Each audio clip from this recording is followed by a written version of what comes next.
Hello guys! For today's video ay mag-steam tayo ng ating hapunan ng fish. Yan ang ulam namin ngayon. Ayan. May ano na tayo. May mga ricado. Completos ricados.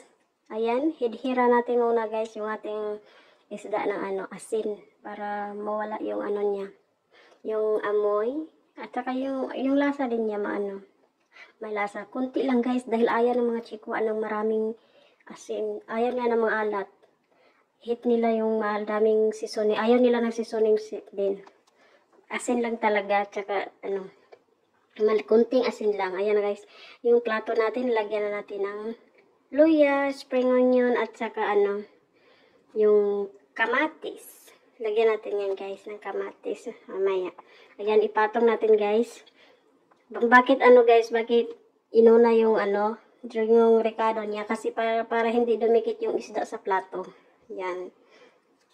Tapos, yan, lagyan din natin yung tiyan na. Yung tiyan, lagyan din natin ng recado niya. Yung spring onion, ginger, at saka kamatis. Lagyan din natin yung tiyan niya para nag-iihaw, di ba? Pag mag-iihaw, lagyan din natin ng lamas din sa loob. Yan. Lagyan din natin sa ibabaw para maganda ang kulay. O, di ba? Colorful. May yellow, may green, at saka may red. Ayan na, guys. Pagkatapos yan guys, lagyan na natin ng light sauce. Yan, sa ibabaw, konti lang talaga dahil ayaw nila ng maalat. Iwan ko sa kanila, ayaw nila. Konti lang.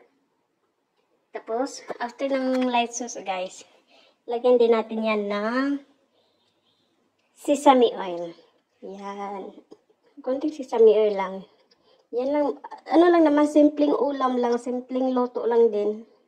Simpleng loto lang to guys. Ayan, mag-init tayo. Mag-init tayo ng tubig. Ayan. After na itong pag-init guys, pag kumulo na, ayan, kumulo na, ilagay na natin ang ating fish. I-steam ko to guys ng 15 minutes kasi malaki siya at hindi ko hiniwaan sa gitna. Depende kasi sa laki guys ng isda. Kung maliit lang, pwede mo i-steam ng 10 minutes, 12 minutes, depende. Yan kasi malaki. So, para sure na luto, 15 minutes ang ko. Ni-steam ko siya ng 15 minutes. A few moments later. Ayan na guys. Malapit na ang ating